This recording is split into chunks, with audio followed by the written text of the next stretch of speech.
नमस्ते। आज की इस वीडियो में हम जानेंगे कि प्रेगनेंसी रखने के लिए या फर्टिलिटी के लिए या इजीली कंसीव होने के लिए हमें क्या ध्यान देना चाहिए, किस प्रकार का डाइट करना चाहिए, क्या होम रेमेडीज करनी चाहिए। तो आयुर्वेद के अनुसार प्रेगनेंसी के लिए जब हम ट्राई करते हैं तो एटलीस्ट 3 महीने पहले से हमें खाने में हल्का सुपाच्य, मूंग, राइस, खिचड़ी, गाय का घी, गर्म दूध, हरी सब्जियां, काली द्राक्ष, मनुका, बीट, कैरेट्स, ये सब का ज्यादा से ज्यादा सेवन करना शुरू करना चाहिए, जिससे कि हमारी एग की क्वालिटीज और हमारे शरीर के जो भी इम्बैलेंसेस है वो बैलेंस होने में मदद हो। साथ ही में आयुर्वेद कहता है कि उड़द की दाल जो होती है वो स्पर्म्स को और ओवम को बढ़ाने के लिए बहुत मदद करती है। तो प्रेगनेंसी के पहले 3 महीने के पहले हो सके उतने उड़द की दाल मिनिमम हफ्ते में 2 बार आप खाने में दोनों हस्बैंड वाइफ यूज करिए। फिर खीर बनाते हैं हम, जिसमें गाय का घी, चावल और खड़ी शक्कर डालकर और कुछ नट्स डालकर हम अच्छे से खीर बनाए और मिनिमम हफ्ते में 1 बार खीर का प्रयोग करिए। ये जो खीर होती है उससे भी ओवम की क्वालिटी अच्छी होती है और स्पर्म्स भी इंक्रीज होते हैं। तो हो सके उतना खीर का खाने में यूज करिए। गरम गाय का घी है या गरम दूध है, उसका हो सके उतना ज्यादा से ज्यादा यूज करिए। तो आपको कंसीव होने में काफी इजीली आप कंसीव कर पाएंगे, अगर आपको कोई मेजर प्रॉब्लम्स नहीं है तो। फिर उसके बाद आयुर्वेद कहता है कि गाय का घी या फलाग्रुत ये खाने में हो सके उतना आप ज्यादा यूज करोगे तो आपके शरीर में पित्त का जो भी प्रकोप है वो शांत होकर आपको प्रेग्नेंट होने में बहुत आसानी होगी। प्लस वायु को शांत करने के लिए आप तिल का तेल जो होता है उसकी फुल बॉडी में हल्के हाथ से massage at least 1 in a week करिए और गर्म पानी से स्नान करिए। उससे आपके शरीर के अंदर का जो भी वायु का प्रकोप है वो सब शांत होकर आपको प्रेगनेंसी इजीली होगी और प्लस प्रेगनेंसी होने के बाद में भी आपको कोई मुश्किलें नहीं आएगी। फिर आयुर्वेद कहता है अगर आप इजीली प्रेग्नेंट हो गए या प्रेगनेंसी के बाद में आपको क्या क्या डाइट या लाइफस्टाइल करनी चाहिए, उसके बारे में आयुर्वेद में बताया गया है कि जैसे ही आपको प्रेगनेंसी पॉजिटिव आती है कम से कम 2 या 3 चम्मच गाय का घी खाने में आप यूज करिए। आपने देखा होगा हमारे पूर्वजों ने पहले ही जब भी प्रेगनेंसी उनकी बहुओं को या बेटियों को होती थी तो तुरंत उनको घी, दूध, ड्राई फ्रूट्स के लड्डू ये सब खिलाना वो शुरू कर देते थे। क्यों?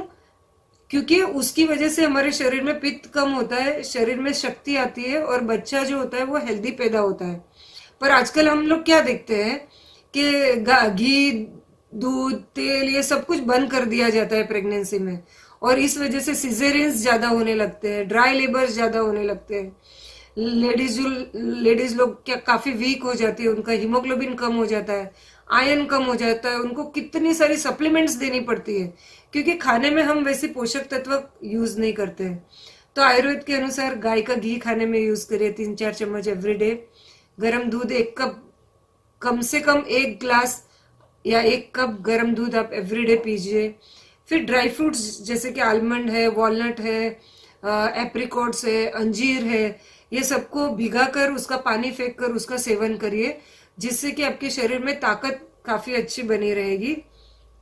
फिर आयुर्वेद कहता है कि व्हाइट पंपकिन, जो सफेद भोपला या व्हाइट मैरो होता है, उसका जूस आपको बनाकर पीना है। ये जूस जो होता है वो काफी ठंडक करता है हमारे शरीर में। तो तीसरा महीना शुरू होने के बाद में आप ये व्हाइट पंपकिन का जूस पीना शुरू करिए। इससे दूसरा एक फायदा होगा कि आपका जो भी चाइल्ड है वो बहुत ही इंटेलिजेंट पैदा होगा और बहुत सुंदर पैदा होगा।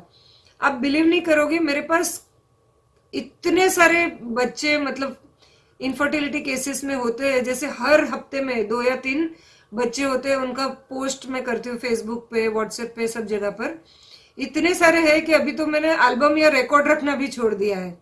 और वो जो बच्चे होते हैं उनके माँ बाप से ज्यादा सुंदर दिखते हैं। जैसे अगर माँ बाप सांवले तो बच्चे काफी गोरे और अलग ही सुंदरता उनकी होती है। उनके बाल बहुत स्ट्रांग होते हैं, बाल लंबे होते हैं। और इवन जो प्रेग्नेंट फीमेल्स होती है उनको भी हेयर लॉस के प्रॉब्लम नहीं होते हैं, या उनके नाखून नहीं टूटते हैं, या दांत उनके वीक नहीं होते हैं। क्योंकि जो आयुर्वेदिक सप्लीमेंट्स मैं देती हूँ जैसे कि हर्बायु है, कैल्सिमृत है, आयुर्जा है, ऐसे मेरे बहुत ही सुंदर सप्लीमेंट्स है जो ड्यूरिंग प्रेगनेंसी लेने से बहुत ही अच्छे फायदे मैंने देखे हैं प्रेग्नेंट लेडीज को, और बहुत ही सुंदर और इंटेलिजेंट बच्चे भी उनको होते हैं। उसके बाद में आयुर्वेद में बताया गया है, जैसे ही छठा महीना बैठता है तो आपको नारियल का पानी पीना चाहिए। नारियल का पानी पीने से क्या होगा, जो भी एमनियोटिक फ्लूइड जो है, जो ज्यादा जरूरी होता है लेबर के लिए, उसकी मात्रा धीरे धीरे बढ़ेगी। क्योंकि कभी कभी मैं देखती हूँ मेरी प्रैक्टिस में बहुत सारी लेडीज लोग जो होते हैं उनको शरीर में वायु ज्यादा होने से एमनियोटिक फ्लूइड सूख जाता है। तो उसके लिए जो कोकोनट ऑयल है या कोकोनट वाटर है, ये बहुत ही अच्छा फायदा करता है, तो उसका आप यूज करिए। फिर जब आपकी डिलीवरी की डेट नजदीक आने वाली है तो उसके 1 या 2 दिन पहले कैस्टर ऑयल पीना चालू करिए। हमारे पूर्वजों को भी या नाना नानी को भी आपने कहते हुए सुना होगा कि डिलीवरी नॉर्मल अगर चाहिए तो एरंडी का तेल रोज 1 चम्मच पियो डिलीवरी के पहले, जो कि आयुर्वेद में बरसों पहले बताया गया है। तो 1 चम्मच रात को गर्म पानी से एरंड तेल पीजिए, जिससे कि आपके नेचुरल प्रेगनेंसी होने के चांसेस बहुत बढ़ जाएंगे। तो ये हो गई मेरी छोटी छोटी टिप्स आपके लिए। ड्यूरिंग प्रेगनेंसी आपको किस प्रकार का डाइट करना चाहिए और इजीली कंसीव करने के लिए आपको क्या क्या टिप्स अपनानी चाहिए। आई होप आपको ये बहुत ही अच्छा लगा होगा और इसी तरह आप मेरे यूट्यूब वीडियोस को देखते रहिए। Thank you very much. धन्यवाद। नमस्ते।